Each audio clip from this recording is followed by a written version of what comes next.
Good morning, everyone. And it's an honor, by the way, to just sit here next to Jerry Levin.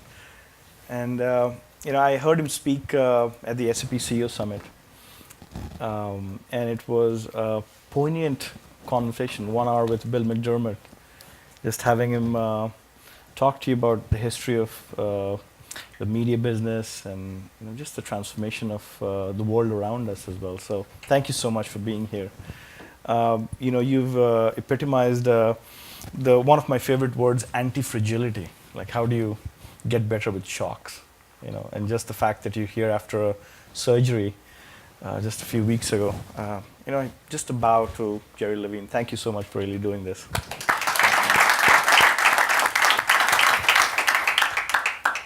So Jerry, I wanted to start with a fun moment here. Obviously this backdrop, who did this, looks like a data center in the back.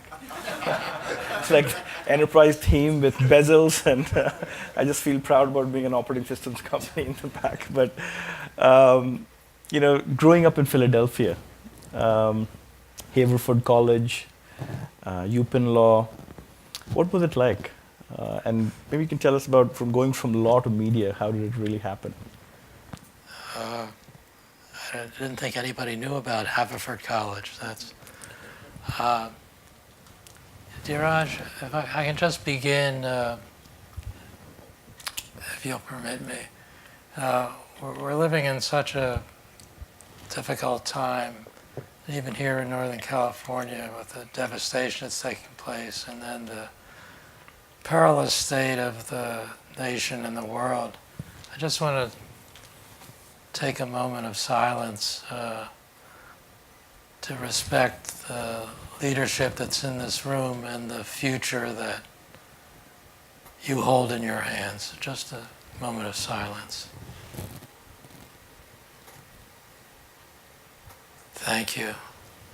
I didn't expect the first question, which is a wonderful one. I grew up in Philadelphia. Nobody knows that because I was basically a New Yorker before coming out west. And surprisingly, I'm a product of the 40s. I was into technology in the most amusing way. My father built the first crystal set. He was 11 years old in 1920, so he could hear the first broadcast of a national presidential election where James Cox lost to Warren G. Harding. And I never forgot that he actually, it was called a crystal set, a little bit before vacuum tubes and transistors and then the digital world. So I grew up as a kid always fascinated with television. We were the first on our block to get an RCA television. Before that, I had to listen to the radio. It was a big Philco console. And as a kid, I would sit next to it and listen to all the Supermans. But to show you my age, I was listening to Superman, and they interrupted. It was April 12th, 1945. And President Roosevelt had died. And as a kid, it just struck me, and it's something I'll never forget, and it was delivered through this console over some kind of radio frequency. So when it came time and we knew, or I had heard, that people actually had television, not just radio, I persuaded my father to get the first television set in our area, which was thrilling for me, even though there was very little to watch. And then following on that, the first wire recorder for voice. So it was something that infused my being at that time. I loved media. My older brother would take me to the movies every weekend. I watched everything that was on television and listened to everything that radio had to offer. So that's my background. I went to Haverford College. And the reason that's important, you probably never heard of it, it's a small liberal arts school outside of Philadelphia. The important thing about it is there was an honor code. You could take a test and take it back to your room, and it was your honor that there was no cheating. In my class, we started with 120. There was a cheating scandal and 70 were kicked out of school. It was an object lesson for me about values. Values are really triumphant, and I never forgot that. I kind of backed into going to law school because I wanted to be an English teacher and had responsibilities at the time, and wasn't going to happen. And I went to law school, and it didn't sit well with me. So when I was kind of forced to go to a Wall Street law firm, I did mostly civil rights litigation. So I'm a product of that period in the 60s, but also I was an antitrust lawyer because for some reason business interested me. And the client they gave me was the old Haloid Corporation, which none of you will know, which was developing a process for copying documents. And it was based in Rochester, and I went and talked to the CEO. I was a kid. And they decided to change the name from Haloid to something, and they came up with the name Xerox. And that was my first introduction to the use of technology to advance some business development. But my love was always in the media, and as a lawyer I represented a small movie company, but we also represented Paramount Pictures. So I made the well, this is more than you need to know. Made the transition from law, which didn't really appeal to me, because it was a game, it was a contest. It wasn't fundamental to me. So I made the transition to being kind of an executive at age 29, helped run a company that was an engineering and development company around the world. And I lived in Tehran for a year and kind of saw the fact that all the cultures that are very different are actually quite similar. But I did my first transaction and sold that company to a Rockefeller company and was out of work. And somebody I was very friendly with at Madison Square Garden said, you know, there's over at the cable company in Manhattan, somebody's written a memo about starting a network. You might want to talk to him. And his name was Chuck Dolan. I went and talked to him, and out of that memo came the Sterling Cable Network, which we renamed Home Box Office. I just want to say one thing about it. We did, at the time, there were 3 networks, no recording devices, and everyone thought they had as much television they possibly could ingest. So we did a lot of focus research and said we have this new thing called Sterling Cable Network. We're going to bring first-run movies and sports into your home for a charge. Nobody wanted it. And I thought, you know, we probably need a better description of what this thing is, because when you're introducing a new product, as you know better than I, the metaphor and the name and the mission statement has to be correlated with something that's in somebody's experience. So I thought about it a lot, and what was it we were really doing? We were a box office in the home. And I believe there are certain words in English that are what are called thaumaturgic. They resonate into your emotional core. And the one word for me, and I feel for most people, is home. Home is where a place you go to. It's where you want to go to. So let's call it a box office in the home. That didn't sound right. Let's call it home box office. Mm-hmm. We then went out with the research, and sure enough, people said, "Oh, interesting idea." The other sidebar I would say, because I'm kind of proud of this was 45 years ago. We had everybody against us, a lot of regulation to prevent it from happening. But we had a plan. And unlike what anybody else thought at the time, like in Hartford, you put a quarter in and you got a movie, maybe. We would do something different. It would be a subscription service. Nobody ever heard of that. A subscription is a great idea. Mm-hmm. I'm coming from Time magazine because the inertia of the human consumer, once you get that monthly check, it's hard for them to disconnect. Secondly, we wanted to be live, wanted to be able to do live video. So I didn't know much about it. I had been in the engineering business, but I was build a microwave network, which was fascinating to me. Every 30 miles, there was a receiver and a transmitter.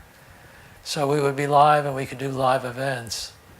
And finally, an interesting concept, instead of leasing a channel and doing all the marketing, we would use the network affiliate model, and we would provide the service, but the cable operator would do the marketing. It was a kind of a terrific idea. So we started on November the 7th, 1972. I appeared and welcomed the 450 subscribers in Wilkes-Barre, Pennsylvania. And I said at the time, I thought, this is the start of a network. We're going to run into eternity. We erased the 2-inch analog tape that was on because we needed the tape, so no one quite knows whether I was actually there or not, but I was there. And it became a kind of a hyper-growth thing. I'll stop now because it's more than you're probably Well, it's wanting. fascinating what you just talked about in subscription back in the day. Looks like the technology and overall business is just going waxing and waning, and subscription and all you can eat right away versus subscription again now. It's fashionable to do subscription one more time. So Yeah, we both didn't things call it change. monetization at the time, but it was monetization. And we used a mid-band converter. I mean, the most primitive form of delivery. And yet, the power of the concept overrode the immature technology. And we knew we had something. Fascinating. Tell us about the journey, the evolution of Jerry Levin, the person. From the time you co-founded HBO to the time you became probably one of the most powerful CEOs in the 90s in the world. How did you evolve as a person? When you went from probably, most of us, we like being liked, to then you have to get to like being respected. And there's a tough decision-making process. There's a optimism and a paranoia that needs to be balanced for a business leader. How was that transition for you from the early days to the 70s, 80s, and 90s? It's it's actually very personal. I'll use as an example, Niraj. We went up on the satellite in 1975. May not sound like much today, but at the time, no network was using satellite distribution for any length of time other than occasional use. It was all done with coaxial cable. The reason I was persuaded myself to do this is not because I was a visionary, hardly. It was, I was a part of Time Incorporated, which was a very powerful Ivy League publishing company, and each month we would go and have business lunches, and everybody would report on their business. Well, the everybody were salesmen for Time and Fortune, and they were all selling a lot of advertising. And I would get up and say, we have 1,000 subscribers in Wilkes-Barre, Pennsylvania. And they would kind of laugh. And it was, I didn't feel, the most fundamental part of a human being is to be seen, heard, and understood. And I wasn't being seen, heard, or understood. So I, for a lot of reasons, saw the temporary use of satellite distribution. But the reason I persuaded the company to go to satellite, a $6 million deal with RCA, was because I wanted respect in the company. Not because it was the beginning of the national networking of media at the time. So it just gives you a little insight. The reason I say that is I went from being a reluctant CEO, always trying to maintain my value system, to falling into what I would call either papal infallibility or some kind of belief that only I had the answer to the culture wars that were taking place and the media that was developing. And that transition, which I'm not proud of, came with what I would call the ravages of power. That you begin to operate on a level without vulnerability, without true authenticity. An example of that, if I would meet somebody, once I became CEO, which, I was the reluctant CEO, but I sure took advantage of the perks. If I would meet somebody, in 30 seconds, I would do an assessment whether that person had any relevance to any part of Time Warner. If I picked up the answer was no, I would move on. Instead of today, if I meet you, I don't care what your bio is. What I care about is your personal story. Who are you? It's all so fascinating. So it never clicked in my brain at the time that I was in the storytelling business on a universal basis. But the really interesting part of it was the stories of people's lives. And I just lost that because of the trappings, and it should never happen. And I'm a poster child for that, because now all I care about is who you are, why are you here, what's your purpose, and it's fascinating. The other thing I would say is that nobody has the true vision to be right all the time. And so if you're more in touch with yourself, a story I used to give, so I was the chairman of the board, a powerful board. I would show up, I would run the board meeting. I had an answer for everything. I would never acknowledge that I did. I would never say, I don't know. Mm-hmm. The other thing I would never say is I'd walk into the meeting and say, I'm having a very bad day. Can somebody hug me and just give me some emotion? Mm-hmm. If I had said that to our board at the time, I would have been out the door. Mm. You can call it the mantle of infallibility. Yeah, in front of the board. and that's obviously an assumed personality because we don't have infallibility. We're insecure inside. We need love and connection. Why is it so bad to say, I don't have the answer? I don't know. As opposed to, I'm right on top of it. I'm competitive.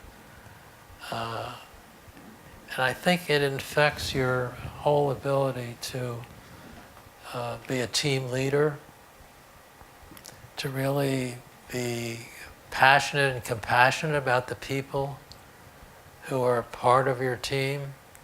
Now you could say with a couple 100,000 people it's difficult, but it's not difficult if you have this intuitive sense. The other thing I would say is this infallibility comes from a distorted view of how decision making takes place. We like to think that it's strategic, it's analytical, there's a problem that needs to be disrupted, we have the solution. It's intuitive. It's something in your being. I can say as an example, I could tell in the media business, the next time somebody became a CEO, I knew exactly what business they would acquire and what business they would get divorced from, because it was a personal expression. And for me, it was like being in a candy store. Everything that I loved was in the company, and that's why I loved it. Music, television, publishing, journalism, cable, movies. We even owned a baseball team, and baseball is my favorite sport.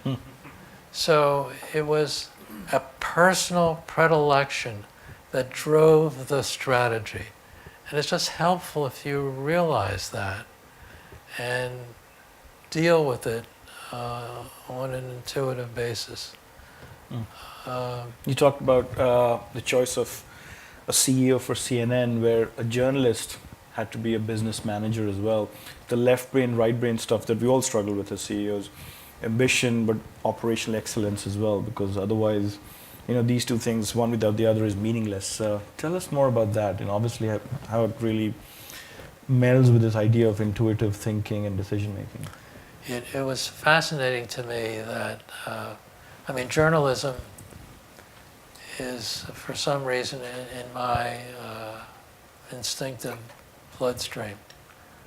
And by the way, it's a big issue today with the use of platforms which are not fact-checked and can lead to tremendous disruption.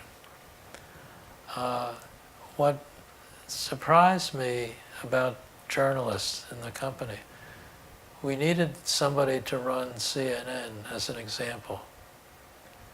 And there didn't seem to be an understanding of the business requirement as well as the journalistic ethics in one person. And to try and make that happen, the best example turned out to be a person named Walter Isaacson, who now runs the Aspen Institute and wrote the book on Steve Jobs. In 1992, he came running into my office. He was then the managing editor of Time, and said, there's this thing called the World Wide Web, you better pay attention.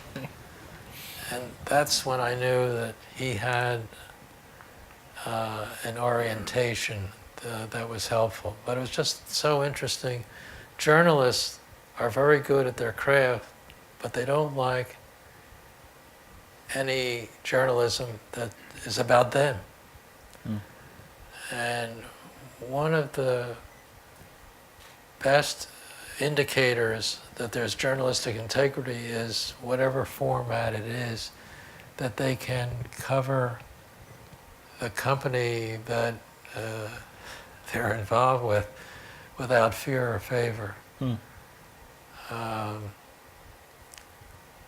don't know why this comes to mind, but recently there's a unfortunate example of sexual harassment in a Hollywood producer named Harvey Weinstein. Mhm. That story was known to a lot of people for a period of time, and yet it was never publicly disclosed.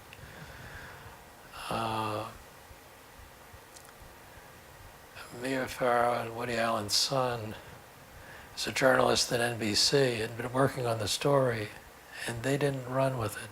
He had to take it to the New Yorker and the New York Times. There is so much power in the ability to either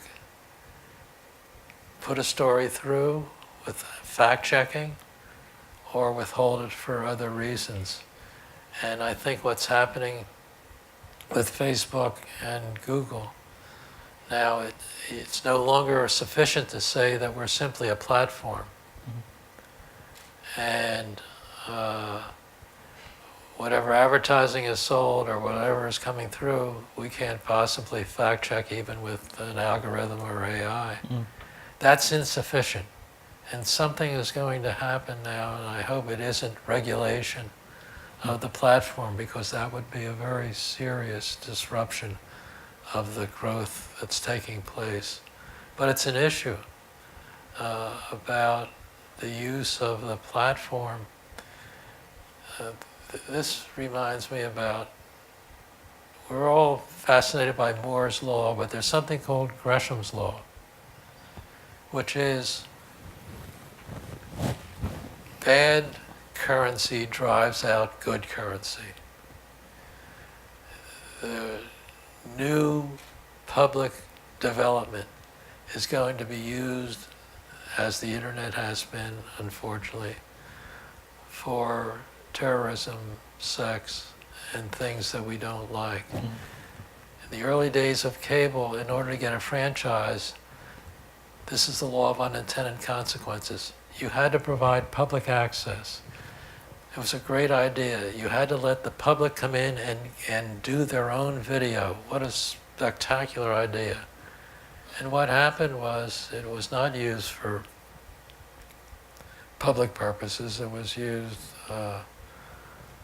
for sexual purposes, the kind of content that is not very, very helpful.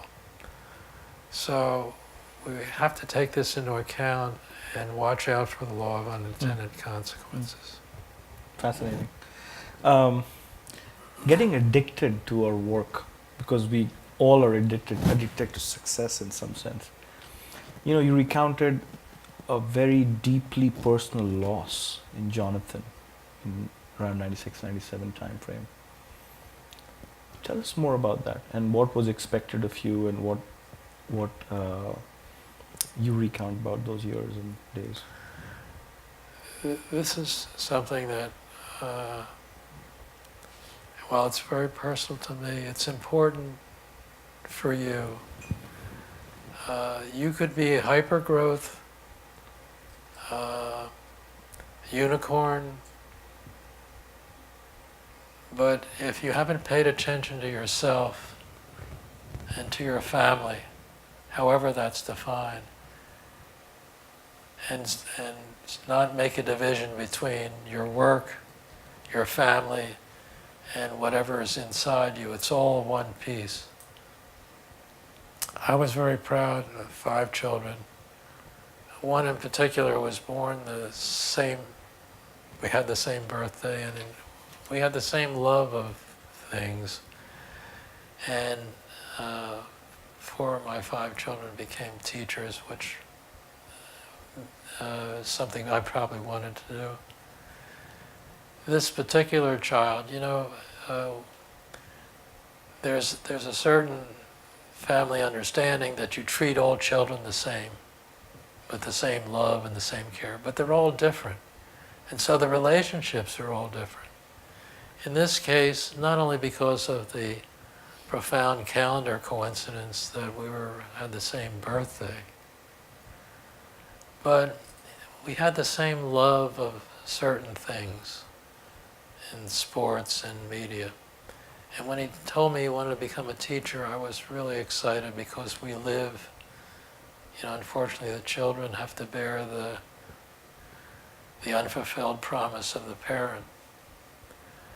And he said, I'm going to take the toughest school in New York City and I'm going to use media instruments to get to them. So the school he chose was Taft High School in the Bronx, indeed the toughest school at the time in the city, and became an English teacher. He would use rap music. He would take the kids to Yankee Stadium. They would use Sports Illustrated. He used the materials of my company. In fact, as a sidebar, to show you how the father can see the son as a hero, not the other way around, what he was doing was beautiful. And our music company put out an album. This is the early days of what was called gangster rap, Ice-T. It was called Cop Killer. And it got caught in the 1992 presidential election, and I got a lot of stuff from the board. But I wrote a piece in the Wall Street Journal that rap music is the CNN of the streets. That you may think police are there for your protection, but not in that community. And you have to pay attention. My son thought that was wonderful. My board thought it was terrible. I preferred to do what was important to him. What I didn't pay attention to, and this is where it's so important to be invested in whatever is your personal life. I knew he was at the toughest school in the city, and he would call and say, somebody didn't show up because there was a shooting in the family. It never occurred to me to be afraid for him or to think that he was in danger. And then one night, I'm at the top of my game, successful CEO, part of the New York society, and I get a call.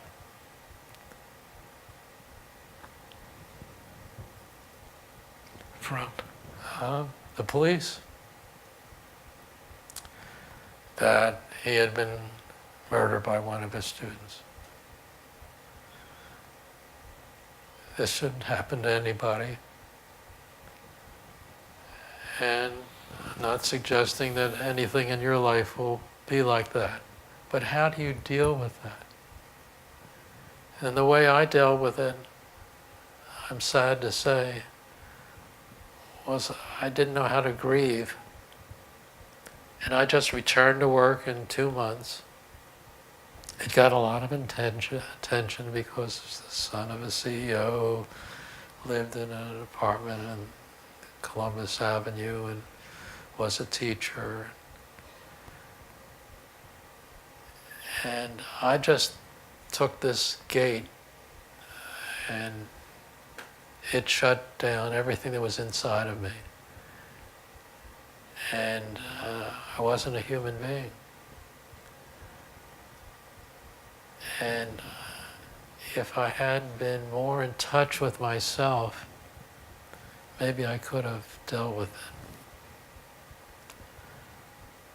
So, you never know from one day to the next what's on the horizon. It's important to understand the gift that you have. And the one thing I would say, I always told him how amazing he was. And one time I was on a panel with Al Gore about technology in the classroom. And when it was my turn to speak, yes, I'm very much committed to technology and the internet. But it's all about the humanity of the teacher And I told the story of my son at the time. Now, as I was doing that, it was being picked up by C-SPAN, and nobody watches, but my son happened to be returning to his apartment, turned on the television, and was on the C-SPAN channel and heard what I said about him. That was no accident. That happened right before this. So there are some lessons, some guidance, something that's profound that you just need to pay attention to. That's just this word authentic about our lives and our businesses coming together. I don't feel like moving to any other topic, but just keep talking about we as human beings before we business leaders. But there's other things that you and I spoke about as well, not the least of which was about the role of media now. Like, what does media look like now versus what it was 25 years ago? And for our businesses, what does it mean today versus 25 years ago? The bite-sized consumption, the real-time 24/7, 365, non-stop stuff that we actually do today versus 25 years ago. Well, again, it's the visualization of something that we really wanted to see, which is universal video, what we called at the time citizens video, where anybody could make video. It seemed primitive. In 1990, we started something called New York One, which was a news service in New York City. And the journalists, we gave them a camera pack, and you were not allowed to go out with a team. You, as the journalist, had to do the video pickup. Tried to do that with the publishing company and said, instead of a pencil and paper, take a camera in. Weren't very successful with that. But the idea of citizen video was really compelling. And just moving video out into the world and then coming back, but put through a channel that had some fact-checking, some responsibility was important. So what we have today is wonderful smartphone video,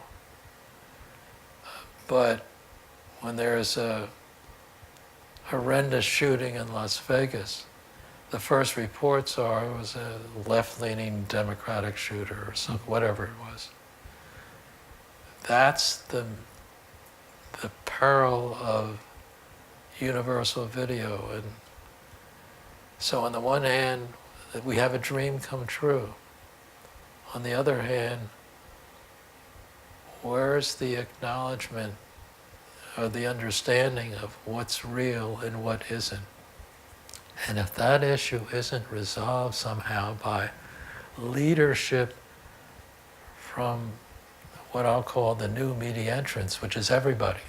Everybody is into video or content because the platform and distribution is universal. What rules of engagement are there? Because otherwise the government comes in and does something that is ill-informed, highly political, even if it looks like it's trampling on the First Amendment. Theresa May in England is already talking about regulating Google and Facebook. Something needs to happen for the sake of not only the development of our digital economy worldwide, but for the understanding of society and what's really happening. And I don't have the answer, but I'm positive that the political system doesn't have the answer. It's going to have to come from the leadership of all the platform companies. And which gets me to the point that I think the leadership in our country and our globe is going to have to come from not governments, not bureaucracies, and certainly not the disastrous leader we have in our country today. It's going to have to come from the mission-driven, public interest, Long-term thinking. long-term thinking. Thank you. And let's hope the Tim Cooks and they all have this. Mm. And you do as well. Tied to this, this obviously relates to all of us on an everyday basis. This issue of brand and corporate image, and the adjacency of design. I want to talk about design first. You're growing 60s, 70s, 80s, the best years of Raymond Loewy, the designer. Coke and Greyhound and pretty much every iconic brand was about design, and there were few people who really did this so well in the 60s and 70s and 80s. How big was design as one of the cornerstones of HBO's and Time Warner's success, including product design and pretty much everything, office design, organizational design? It's fascinating that you asked that question, Diraj, because the assignment was to marry innovative design with emotional touch points, which was not easy to do, but the company was highly research oriented and would do, I'm sorry to use these words, what was called a wet test. And as an example, in the book publishing company, we did Time Life book series. The style, branding, and mission, the marketing group would create a series with a design. There was no series. And you would do some kind of probing, marketing, mailing to see what the response was. If the response was sufficient, we'd go ahead and write the books. Mm. But it was all about design and impact. Which leads me to movies. Movies capture, there could be a great movie, but it's the one sheet, the title, the design of that one sheet, as it's called, which reflects emotionally on your want to see. And it is an extremely researched art form. I think today, I can't really comment, but there isn't enough of this design sense for branding, because it's emotional, it requires a lot of research, and it needs to be evocative. Mm-hmm. I guess we become too fleeting as the way we touch point and touch our customers, as opposed to having a deep sense of what relationships mean. Exactly. Because that relationship is usually long-standing, and we're in hyper-growth mode, so that the relationship is still fairly new. Fascinating. How about brand? How did you think about brand? And the fact that it was a good brand. Great brands have great customer service, repeat customers, all that stuff that we think about on an everyday basis in the board meetings and the way we operate our business. What do you think brand would mean in today's world?